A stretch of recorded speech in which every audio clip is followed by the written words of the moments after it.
అంబేద్కర్ గారి విగ్రహం ముందు నిరసన కార్యక్రమం తెలియజేయడం జరుగుతుంది.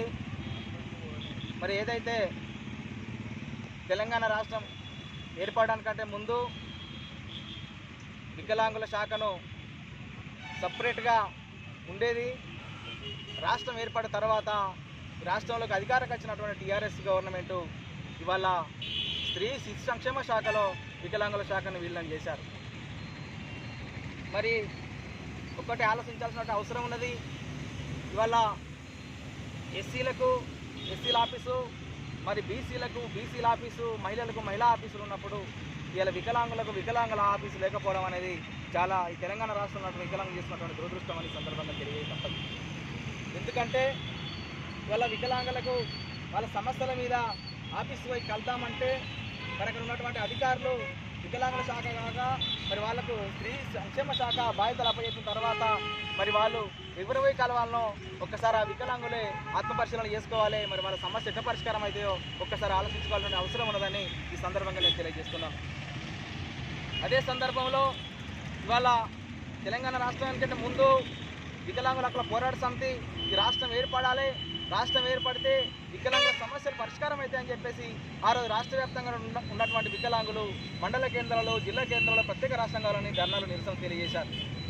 రాష్ట్రం ఏర్పడిన తర్వాత రాష్ట్ర ఉద్యమంలో అందరూ భాగస్వాములైనరు. సబ్బండ కులాలు సబ్బండ వర్గాలు భాగస్వాములైనప్పుడు ఆ రోజు వికలాంగులు కూడా ఉద్యమంలో పాల్గొని ఈ రాష్ట్రం ఏర్పడడానికి వాళ్ళ యొక్క శక్తి సామర్థ్యాలు ఎంత ఉన్నాయో అంతవరకు వాళ్ళు ఉద్యమాలు పాల్గొని ఇలా రాష్ట్రం ఏర్పడిన తర్వాత ఇవాళ వికలాంగుల పరిస్థితి ఏమున్నదంటే చెప్పుకునే పరిస్థితి.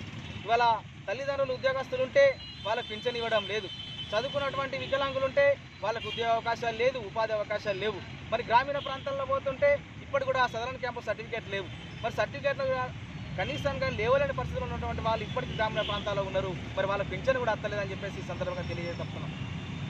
అదే సందర్భంలో అనేకమైనటువంటి బోగస్ సర్టిఫికేట్లు ఇచ్చారు. ఇలా సకలాంగులకు వికలాంగుల సర్టిఫికేట్లు ఇస్తున్నారు, వికలాంగులకు మేము సర్టిఫికేట్ లేవు, కానీ సకలాంగులకు వికలాంగుల సర్టిఫికేట్లు ఇచ్చి నెలకు 3,000 రూపాయల పెన్షన్ పొందుతున్నారంటే మరి మా అస్తిత్వాన్ని మరి ఎవరు కాపాడాలని ఒక్కసారి ఈ రాష్ట్ర ప్రభుత్వం ఆలోచించాల్సిన అవసరం ఉన్నది. మరి అదే సందర్భంలో 2016 దివ్యాంగుల చట్టం వచ్చినప్పుడు, భారతదేశంలో 2016లో దివ్యాంగుల చట్టం వచ్చినప్పుడు మరి ఆ చట్టాన్ని అన్ని రాష్ట్రాలు పకడ్బందీగా అమలు చేయాలని చెప్పేసి వాళ్ళు సాంకేతికాలు అన్ని రాష్ట్రాలకు పంపితే మరి 2016 చట్టాన్ని తెలంగాణ రాష్ట్రం ఎక్కడ కూడా అమలు చేయట్లేదు. మరి ఎందుకు అమలు చేయట్లేదంటే ఇది వికలాంగుల మీద వివక్షని ఈ సందర్భంగా తెలియజేయక తప్పదు. మరి ఇవాళ ప్రభుత్వంలో జీవోలనే ఉన్నది, ప్రభుత్వ ప్రతి ఆఫీస్ ముందు కార్యాలయం ముందు వికలాంగులకు ర్యాంపులు ఏర్పాటు చేయాలి, అదే సందర్భంలో వీల్చైర్లు ఏర్పాటు చేయాలి అని చెప్పేసి ప్రభుత్వ జీవోలనే ఉన్నది. కానీ ప్రభుత్వ ఉన్నతాధికారులు ఎన్నిసార్లు వాళ్ళకు మొరబెట్టుకున్నా కూడా ఇక్కడ కూడా ఈ రాష్ట్రంలో ఈ జిల్లాలో ర్యాంపులు లేవు, వీల్చైర్లు ఏర్పాటు చేస్తలేదు. అంటే జిల్లా అధికారులకు కూడా వికలాంగుల మీద వివక్ష ఉందని ఈ సందర్భంగా తెలియజేస్తున్నాం. అనేక సార్లు జిల్లా కలెక్టర్ గారికి, అనేక సార్లు జిల్లా సంక్షేమాధికారి గారికి అనేక సార్లు మొరబెట్టుకున్నా కూడా ఏనాడు కూడా వికలాంగుల పక్షాన వికలాంగుల సమస్యల మీద మరి ఏనాడు కూడా స్పందించలేదు. ఇక ప్రభుత్వ ఉద్యోగం లేకపోయినా కానీ పర్వాలేదు, కానీ బ్యాంకు రుణాలన్నా ఇస్తారనుకుంటే ఇలా బ్యాంకు రుణాలు కూడా లేనటువంటి పరిస్థితి. ఇలా బ్యాంకులకు పోతే బ్యాంకు కాడికి పోతే బ్యాంకు వాళ్ళ అధికారులు దింపించుకోవడం, ఇటు కలెక్టర్ ఆఫీస్కి పోతే కలెక్టర్ అధికారులు దింపించుకోవడం, సంక్షేమాధికారికి పోతే సంక్షేమాధికారులు దింపించుకుంటే మరి వీళ్ళ పరిస్థితి ఏందో ఒక్కసారి ఆలోచించుకోవాలి. మరి వాళ్ళు అసలే వికలాంగులు, ఒక్కసారి ఆఫీస్ రావడానికే చాలా ఇబ్బంది పడతారు. అనేక సార్లు ఆఫీస్ చుట్టూ తిరించుకోవడం అంటే ఇది రాష్ట్ర ప్రభుత్వం మా మీద చూస్తున్నట్టు వివక్ష అని చెప్పేసి ఈ సందర్భంగా తెలియజేస్తున్నాను.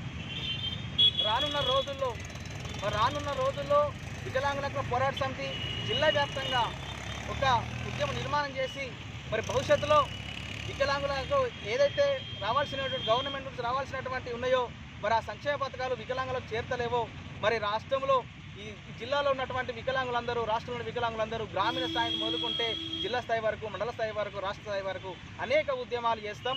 భవిష్యత్తులో ఏం జరిగినా కూడా ప్రభుత్వం అదే పూర్తి బాధ్యతని ఈ సందర్భంగా తెలియజేస్తున్నాను. మరి అదే సందర్భంలో ఇవాళ తెలంగాణ రాష్ట్రం ఏర్పడితే వికలాంగులకు అనేక అన్యాయాలు జరిగినాయి. కానీ ఆయనకు నచ్చినటువంటి వారికి మాత్రం భూములు ఇస్తున్నాడు, ఆయనకు నచ్చినటువంటి వాళ్ళకు మాత్రం భవనాలు ఇస్తున్నారు. కానీ వికలాంగులకు ఎక్కడ కూడా ఒక భూమి ఇవ్వలేదు. మరి అదే సందర్భంలో వికలాంగులకి ఇలా భవనం కూడా లేదు. అంటే జిల్లా అధికారులు కూడా ఎన్నోసార్లు చెప్పినాం, మాకు ఒక భవనం కావాలని కూడా చెప్పినాం, కానీ అయినా పట్టించుకోవడం లేదు.